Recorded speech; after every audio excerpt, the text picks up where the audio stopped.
Il ne vous a pas quitté parce que vous n'étiez pas assez bien. Il vous a quitté parce qu'il ne pouvait plus supporter l'image de lui-même que votre regard lui renvoyait. La vérité est brutale. Elle déchire le cœur comme une lame froide, mais elle est la seule clé de votre libération. Si vous êtes ici, c'est que le silence de votre chambre est devenu assourdissant. C'est que vous cherchez une réponse dans les décombres d'une promesse qui s'est brisée. Marc Aurèle disait que la meilleure vengeance est de ne pas ressembler à celui qui nous a causé l'injure. Aujourd'hui, votre vengeance ne sera pas la colère, mais la compréhension. Votre vengeance sera votre transformation. Vous allez comprendre pourquoi l'homme que vous aimiez, celui pour qui vous auriez tout donné, a fini par refermer la porte de votre vie. Restez avec moi jusqu'au bout, car ce que je vais vous révéler ne se trouve pas dans les magazines de psychologie bon marché. Nous allons descendre ensemble dans les profondeurs de l'âme humaine, là où les masques tombent et où la vérité nue apparaît enfin. La première vérité que personne n'ose vous dire, c'est que l'amour ne suffit jamais à retenir un homme qui a perdu sa propre direction. Nous vivons dans une illusion romantique qui nous fait croire que si nous aimons assez fort, si nous sommes assez dévoués, l'autre restera. C'est un mensonge. Un homme ne part pas parce qu'il manque d'amour de votre part, il part souvent parce qu'il manque de respect pour lui-même en votre présence. La psychologie masculine est ancrée dans le besoin de se sentir comme un héros, comme un bâtisseur. Si au fil du temps, votre relation est devenue un espace où il se sentait étouffé, jugé ou pire encore, indispensable au point d'en devenir votre seule raison de vivre, il a pris la fuite. Ce n'est pas votre faute, c'est une dynamique invisible. Quand vous donnez tout, quand vous vous oubliez pour lui, vous ne devenez pas plus aimable, vous devenez une charge émotionnelle. Il a quitté la pression de devoir vous rendre heureuse alors qu'il n'arrivait même pas à se rendre heureux lui-même. Imaginez une situation quotidienne. Vous avez tout fait pour lui. Vous avez préparé ses repas, soutenu ses projets, pardonné ses erreurs. Mais en faisant cela, vous avez involontairement supprimé le défi. L'homme est un conquérant par nature. S'il n'y a plus rien à conquérir, s'il n'y a plus de mystère, il finit par s'ennuyer dans le confort que vous lui avez bâti.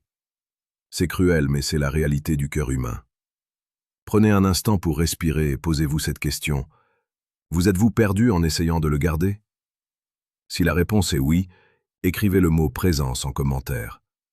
Cela nous permettra de savoir que vous commencez à ouvrir les yeux sur votre propre valeur. Ici, sur la chaîne Psychologie et Amour, nous explorons chaque jour ces mécanismes complexes pour vous offrir la séduction la plus précieuse et la plus pertinente, celle qui part de l'intérieur pour rayonner à l'extérieur. Abonnez-vous maintenant pour ne plus jamais avancer seul dans ce labyrinthe émotionnel. La deuxième vérité est encore plus profonde. Il est parti parce que vous avez servi de miroir à ses propres échecs. Parfois, une femme est trop lumineuse pour un homme qui préfère rester dans l'ombre de sa propre médiocrité. Si vous progressez, si vous êtes forte, si vous incarnez une forme de vertu stoïcienne, vous forcez l'autre à regarder ses propres lacunes. S'il n'est pas prêt à grandir, s'il n'a pas la force de s'élever à votre niveau, il choisira la porte de sortie.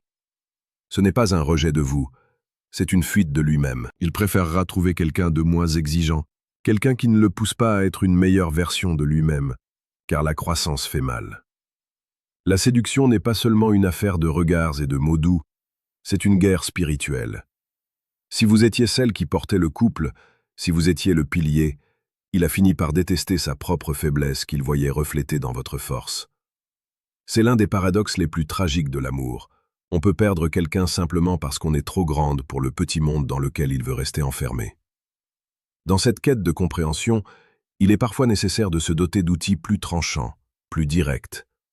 Si vous ressentez le besoin de comprendre la psychologie masculine dans ce qu'elle a de plus brut et de plus honnête, je vous suggère de cliquer discrètement sur le deuxième lien en description de cette vidéo.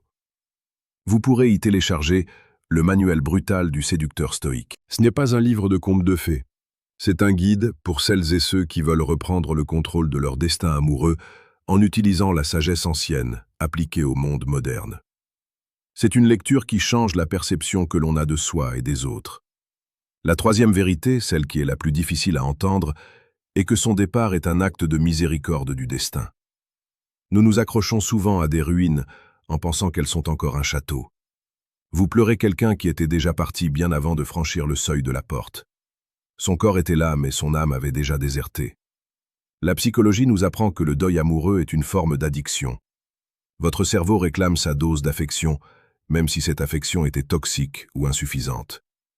Il vous a quitté parce que le cycle de votre apprentissage mutuel était terminé. Les stoïciens nous enseignent que rien ne nous appartient, si ce n'est notre capacité à juger les événements. S'il est parti, c'est que sa place n'était plus à vos côtés. En restant, il aurait fini par détruire ce qu'il restait de beau en vous. Son départ est l'espace vide nécessaire pour que vous puissiez enfin vous rencontrer vous-même. Regardez votre vie aujourd'hui. Voyez-vous comment vous avez survécu à cette douleur? Voyez-vous comment, malgré les larmes, votre cœur bat encore? Cela prouve que vous êtes une force de la nature. Un homme qui part n'emporte pas votre valeur dans sa valise. Il emporte seulement sa perception de vous, qui était limitée et erronée. La séduction la plus puissante, celle que nous prônons sur psychologie et amour, consiste à devenir si complète, si ancrée dans votre propre vie, que le départ de quiconque ne soit plus une amputation, mais une simple variation du paysage. Nous publions chaque jour des conseils pour vous aider à atteindre cet état de souveraineté émotionnelle. N'oubliez pas de vous abonner pour ne rien manquer de ce voyage vers vous-même. Il est temps de transformer cette tristesse en un feu créateur. Ne lui demandez plus pourquoi il est parti. Ne cherchez plus d'explications dans ses messages ou dans ses silences. La réponse est en vous. Il est parti parce qu'il n'était pas l'homme capable de chérir la femme que vous devenez. C'est une vérité simple, limpide, mais qui demande un courage immense pour être acceptée. Vous n'êtes pas une option que l'on rejette, vous êtes un privilège que l'on perd. Tant que vous ne croirez pas à cette phrase au plus profond de vos cellules, vous continuerez à attirer des hommes qui ne font que passer. Le stoïcisme nous apprend à nous concentrer sur ce qui dépend de nous. Vous ne pouvez pas contrôler son retour, vous ne pouvez pas contrôler ses sentiments, mais vous avez le pouvoir absolu sur la manière dont vous allez reconstruire votre empire intérieur à partir de maintenant. Pensez à toutes ces fois où vous avez étouffé vos propres besoins pour ne pas le déranger. Pensez à toutes les fois où vous avez diminué votre lumière pour ne pas l'éblouir. C'est terminé. Son départ est le signal de votre réveil. C'est le moment de reprendre vos passions, vos amitiés, vos rêves que vous aviez mis de côté. La séduction commence par l'amour de soi, non pas un amour narcissique, mais un respect profond pour l'être que vous êtes. Quand vous marcherez dans la rue avec cette nouvelle certitude, quand vous ne chercherez plus la validation dans le regard d'un homme, c'est à ce moment-là que vous deviendrez véritablement irrésistible. Non pas pour lui, mais pour vous-même. Et c'est là que le monde entier se mettra à vos pieds.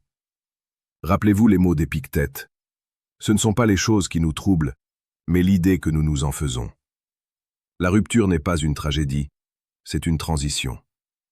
C'est le passage d'une vie où vous étiez défini par l'autre à une vie où vous vous définissez par vos propres valeurs. Ne laissez personne vous faire croire que vous avez échoué. Vous avez aimé, vous avez ouvert votre cœur, et c'est l'acte le plus courageux qu'un être humain puisse accomplir. Si l'autre n'a pas su quoi faire de ce cadeau, c'est son échec, pas le vôtre. En conclusion, si vous voulez vraiment savoir pourquoi il vous a quitté, la réponse est celle-ci. Il vous a quitté pour vous rendre à vous-même. Il a libéré la place pour que quelqu'un qui possède la même profondeur que vous puisse enfin vous trouver. Mais avant cela, vous devez devenir votre propre partenaire. Vous devez devenir cette femme stoïque, forte, rayonnante, qui sait que son bonheur ne dépend d'aucun message, d'aucun appel, d'aucune présence masculine. Vous êtes le soleil, les hommes ne sont que des planètes qui gravitent autour de votre énergie. S'il est sorti de votre orbite, c'est qu'il n'avait plus la masse critique pour supporter votre chaleur. Relevez la tête. Séchez ces larmes qui voilent votre vision. Le monde vous attend. Votre nouvelle vie commence au moment précis où vous décidez que son absence n'est pas un vide, mais une liberté. Soyez puissante, soyez vraie, et surtout, ne vous excusez jamais d'être trop pour quelqu'un qui n'était pas assez. Vous avez désormais les clés. À vous de décider quelle porte vous allez ouvrir aujourd'hui. Le voyage ne fait que commencer, et il sera magnifique.